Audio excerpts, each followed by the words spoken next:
in Jamaica. It's an absolute pleasure to be here. I grew up in London, one sort of black girl in an area where there were not people of my skin colour. And, you know, in the 60s, we were one, you know, there were just a few of us, and so we had to hold our own. And so I'd like to tell you my story, as well as telling the stories that I've been telling ever since. And the power of storytelling is very important to me, because I had very little option to hear stories from Jamaica when I was growing up. And it's recently that I've had the opportunity, since coming to Jamaica, to sit on the veranda with my uncles and my aunts, and they tell the best stories to me. But I have to say, when I was growing up, it was a different story. I loved fairy stories, and I used to be teased endlessly about reading these fairy stories. The idea of Cinderella, getting that foot in that shoe, that was my dream. Could my foot fit into that shoe? I wanted to be that princess. But I somehow didn't think I was the right color to be a princess, but nonetheless, that was my dream. I still thought I was somewhere near to being that princess because of my proximity to being in that story. The other story I really liked was the one about Rumpelstiltskin. Do you know the one? Where her hair's cascading down the tower, and you think, oh, well, you know, if I just pull it a bit more, I think it's okay. I don't know, how does she do it? But somehow I couldn't quite manage that length of hair. And that was a fascination, that I would never have that length of hair. And so these things were building up with me. The other kind of story I liked was the one of Sleeping Beauty. What a beauty, lying there, no hair to comb, no teeth to wash, no food. She'd be really skinny, and I always wanted to be really skinny. She was very slim, absolutely perfect. Perfection, this was my world, living in fairy stories. I later had my character analysed by my friend Carol, who's an astronomer or an astrologer. And she said, Shirley, why are you so overly optimistic?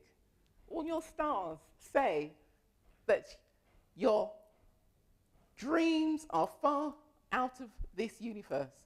You're totally overly optimistic, thinking that things will happen, and they surely can't happen because they just can't go in this direction. And I thought, I think I have these fairy tales to blame for this. If I hadn't been reading so many fairy tales, I would not be in this position. Anyway, this came to about the age of 9 or 10. I'm still reading my fairy stories, not telling anybody actually very much that I'm reading these stories, because it was not cool. Who was reading fairy stories? Nobody I knew, actually. But I got a rude awakening, and this really woke me up. I went to an ordinary school in East London. Everybody went to the school. There was no selection. And I was pretty bright. I was a straight-A student. And by the time I got to the final year of my primary school, which is about 10 or 11, what started to happen to me? Something very strange. My grades started to slip. Oh, I'm getting Bs. I'm a straight-A student. Okay, not sure why this is happening. Then, by the March, before having to take, I think you take something that's called the qualification that takes you into the senior school. We had the 11 plus when I was at school. I'm not sure. You have the GSAT here. You have the GSAT here. But what was happening was my grades were systematically being put down so that the teachers could comprehensively say that I wasn't good enough to go to the grammar school. And that, for me, was a watershed moment when my fairy story stopped. All my friends went to the grammar school, and I, a girl of colour by coincidence, was sent off to the worst school in the borough. And I was totally shaken. End of fairy stories. Anyway. Hey, I moved on to Anansi. I was finding my roots. I was 11 years old. I was introduced to the Anansi stories, and that was really good fun. I thought, okay, it's not as beautiful as Cinderella, not as beautiful, but what I liked is that Anansi could find a way of getting to wherever he wanted to be by whatever means necessary. He didn't hurt anybody, did he? He didn't hurt anybody, but Anansi would find his way. And I'd like you to join with me in the kind of songs that we in the Caribbean would have been singing around that time. Carry me Aki. And you've got to join me.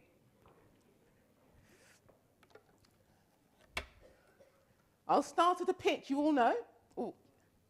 Okay, I'm going to begin in G. Okay. 1, 2, 3, 4.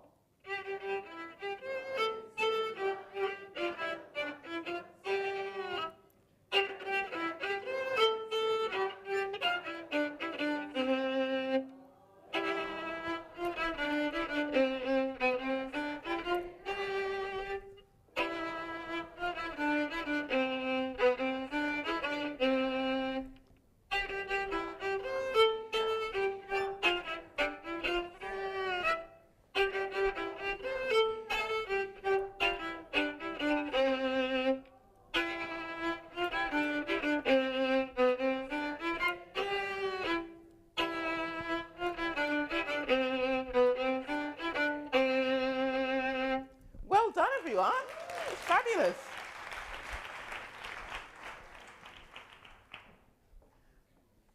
So I started to find my roots. Thank goodness for Jamaica. My great Jamaican parents, they made food, the Jamaican food for me all the time. They told me my Jamaican stories. They introduced me to Anansi. They introduced me to the part of myself that became the strength of who I am today. My culture, so strong and so important to me. So, out of small acorns do great oaks grow, I like to think.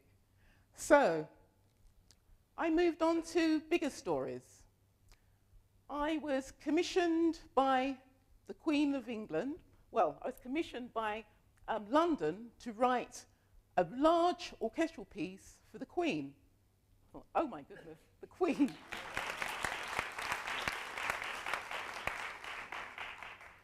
Now, you have to remember that I wasn't even expected to go to study music. I started music at a very late age. I was 14, actually, when I started the piano. All my friends were way ahead of me, but I don't know what it is in a real musician that keeps you going. It's an absolute love of music. You just feel it in your body. You just feel it everywhere. And this is something that I think if everybody in the world felt music, we would have no war. We would have peace all the time. We'd be singing and dancing. And that's the kind of world I would like to see, because I believe in the power of music just as much as I believe in the magic of storytelling. And we have to keep telling ourselves these really important stories, and especially our own stories, because they're the stories that inform us the most. So here comes a big commission from school when I wasn't expected to be anything at all. I was the reject, actually. So unfortunately, I carried around this kind of mentality for a while, for a very long time, because there's nobody to tell you that you're not a reject. My poor parents tried as much as they could, but, you know, 2 people in a world of, in London of, I don't know, 6 million people in London. So I've gotten to the point where I'm now being commissioned to write very big pieces, and still, if you remember, I'm this little girl that's really been a reject. And I start off my story thinking, well, I'd like to do something really big for the Queen. I think she's a very important lady, and how can I do something, though, that's going to be of any significance for the Queen? So this really took some soul-searching and some digging. And then with my love of local stories and the stories that I heard from my uncles and my aunts and my friends of theirs, I thought, well, just tell her, just produce a story that she will understand and a story that will appeal to her and appealed to the whole of London. And I thought, what better to create something that tells the history of London through music, the power of music, the history of London through 1,000 years. Hey, how was I going to do that? Well, I'd like to start with the first track from the symphony to give you an idea of how I started.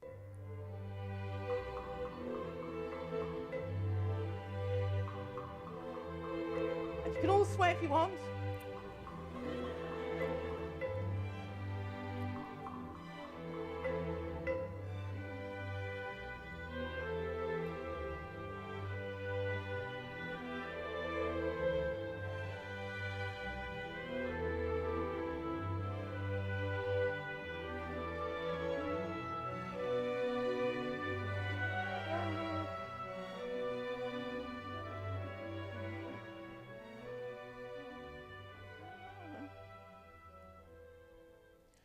Okay.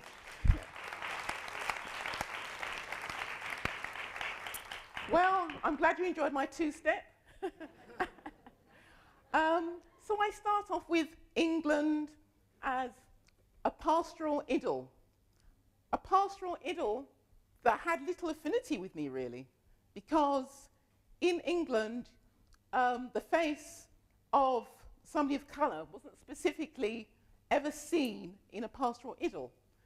So I thought, well, the audacity of it. I'm going to create this pastoral idyll and place myself within that idyll. I could have been one of those cowgirls milking the cows or whatever. And because I've been written out of history, it doesn't mean to say I wasn't there. I'll put myself in there.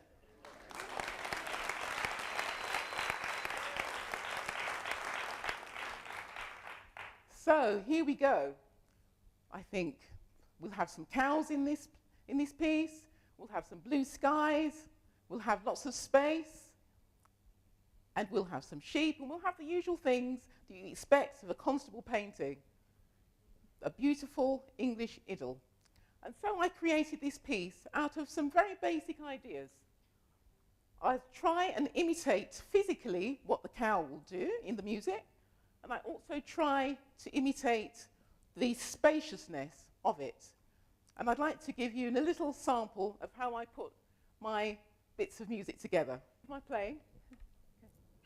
But we have some, I'll leave you to guess what I'm trying to do here.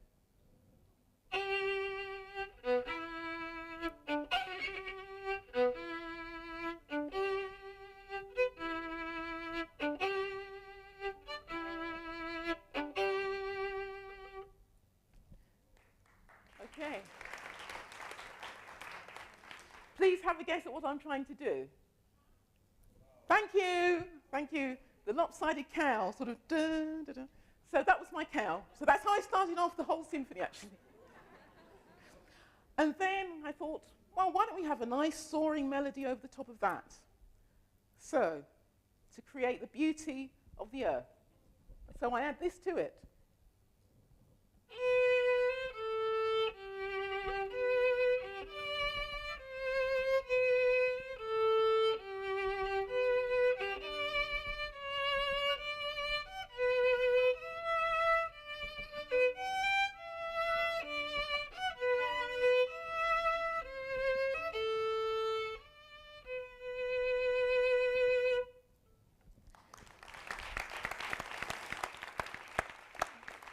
So that was my beautiful melody.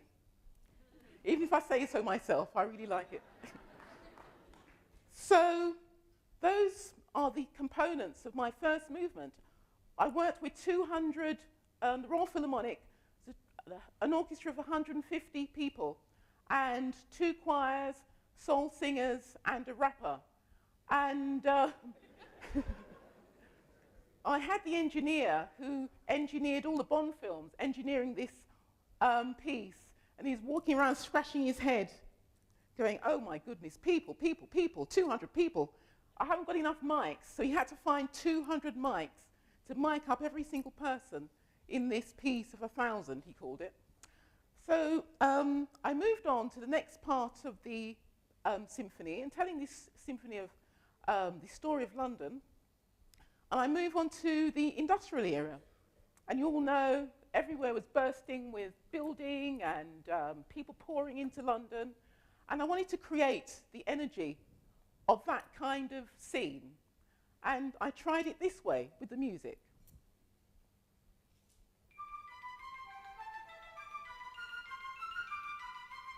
So you have to imagine the banging, the building.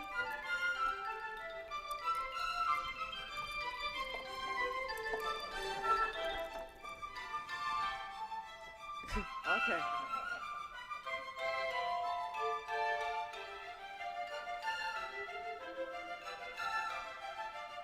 Okay, more banging.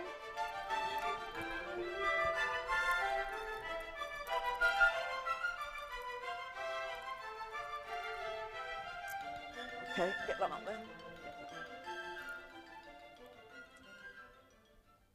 Okay, can you... Thanks so much. Can you tell me what instrument you would say was most dominant in that piece? Do you know the instrument? It's a bit more. Okay, I'll say a percussion instrument to be specific. Yes, thank you. Xylophone. Xylophone. So I use the xylophone to characterize that whole movement, and using the imagery of the banging xylophone to create that sound throughout the whole of that piece that develops. And just to create that energy and the passion as England was growing up during that time and really becoming the nation, the Great Britain as we know it today. But like Jamaicans, the Victorians at that time, they liked to party as well.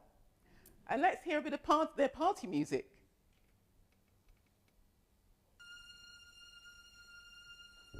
Some more dancing.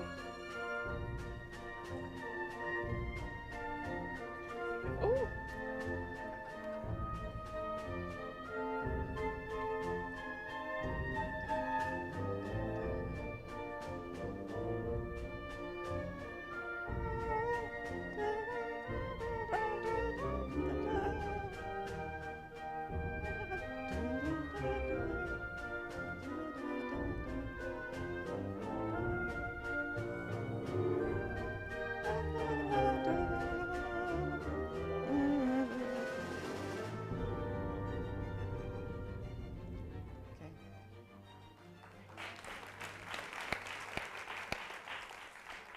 They liked a good party. They used to go to the fairgrounds on a Sunday, dress up in their best on a Sunday. Who does that in Jamaica? Everybody. Jamaica's full of style, I know that. So I like Victorians. They worked hard and they played hard. Everybody contributed to make Britain great. They believed in the power of Britain. And if they did that small thing within their community, it would become a large and great place. And that's why Britain is great. And on to my last movement. Oh, no, we're actually still in the tragic bit. In a story, you always have the cliffhanger, don't you? And my cliffhanger, I used the World Wars, 1 and 2, where the whole of England was devastated, well, Europe was devastated with the 2 World Wars. And I tried to create, in the music, the devastation of the 2 World Wars and people going off to that war. So, a sad time.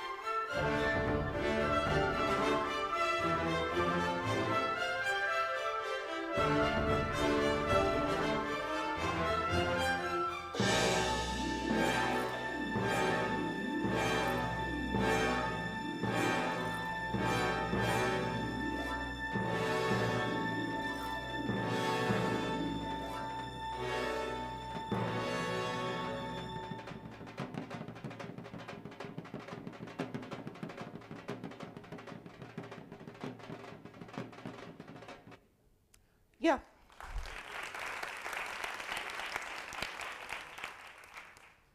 I hope you felt that anxiety and the tension of that time when children were sent off, The slide I have here is of the children being sent off, torn away from their parents, their mothers, their fathers, sometimes never to return, and sometimes when they came back, families were wrecked during that time. I think England, in a way, is still recovering from World Wars I and II because families were fragmented. And maybe that's why there's a lot of independence and living in a solo kind of way in England. The family unit was broken up. And I think it's still trying to find itself. So let's move on to something a bit more optimistic. Oh, I met the Queen. And I was really happy that she enjoyed the piece. But what I tried to create in my last movement was England as it is now, and London specifically. I'm a Londoner. I love London, and I really feel now a part of that. When I was growing up, I didn't feel a part of London. I felt, as a migrant, children of migrants, totally out of London. But now it's a place where I think I can live comfortably, and everybody can live comfortably. And in the music, I try to create that blend of the cultural mixes that we have in London.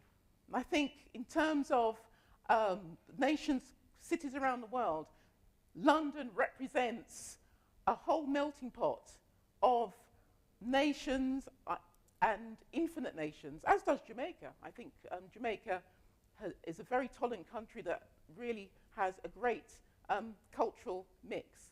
So I'd like to play to you my mix-up, or mash-up, I should say, of orchestral music. So the Royal Philharmonic, who went, ah, when they saw the rappers coming in, the soul singers, the kit drum, they'd never seen anything like it. So I'd like us to hear a bit of New Nation Rising, the last movement. Okay, a bit of hip-hop. Everybody can get up. Yeah.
Okay.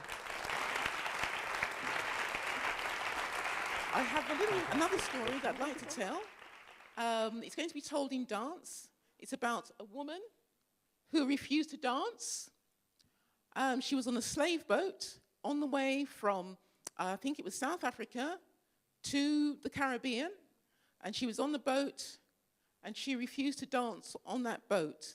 And I tell the story of this woman, even though she was being hung, her spirit and will was so strong that she resisted what she was supposed to do.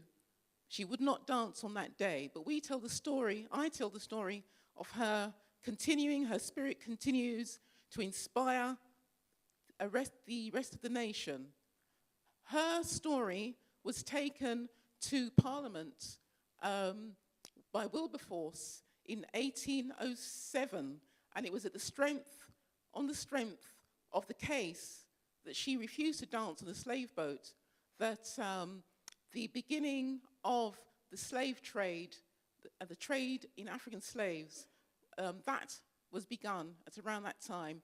And William Wilberforce used the incidents of this woman on the slave boat to negotiate and to get that law into practice. So I'd like to introduce, thanks for the music.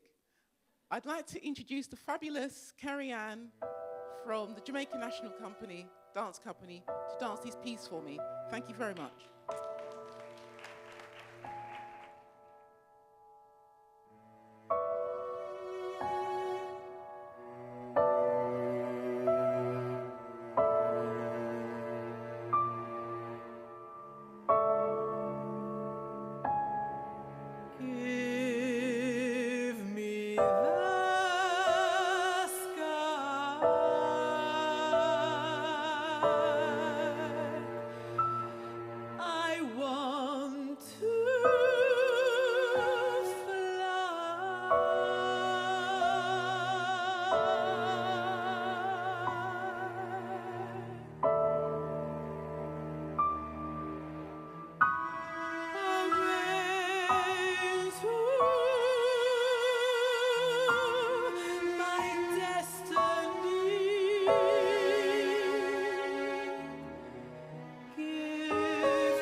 chose to stand still.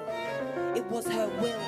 You see, some just can't be ordered, commanded, demanded to perform, and they just couldn't charm her. So she chose not to move, not that she hadn't ever before.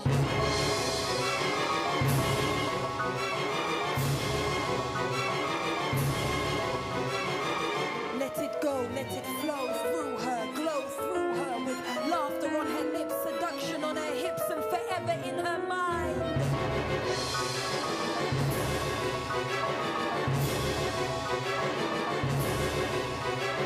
Not that she couldn't unwind,